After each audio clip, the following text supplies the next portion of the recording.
Moi, c'est Fredo Soutrel. Enquête et filature. Mon terrain de chasse, les méchants de la littérature.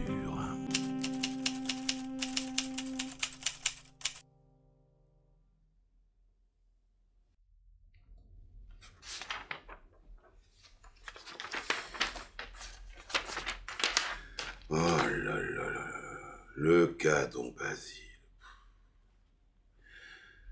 J'aime pas trop les méchants. J'aime pas trop les corneaux. Alors là, franchement, avec ce client-là, je suis servi.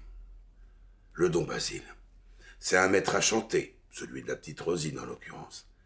Mais c'est aussi le saint patron des maîtres chanteurs. Dans l'intrigue du barbier de Séville de Beaumarchais, le barbon de service, le gars Bartolo, il demande à Don Basile de réunir l'état-major nécessaire à un mariage secret qu'il compte contracter nuitamment avec la gamine Rosine. Que ferait le commun des mortels? Quelques coups de bigot, 2-3 messages, Ou plutôt, compte tenu de l'époque, le 18e, quelques visites. voilà. Ni vu ni connu, je t'embrouille. Tout simple, non? Eh ben non, il veut faire des pressions, faire chanter, calomnier. Je comprends pas. C'est plus long à mettre en place et c'est plus compliqué. Après, pourquoi pas? J'ai une hypothèse à ce sujet d'ailleurs.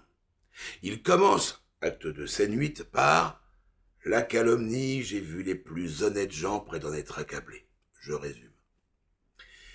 Pour un type aussi méprisable et médisant, qui peut être le plus honnête des gens? Lui-même.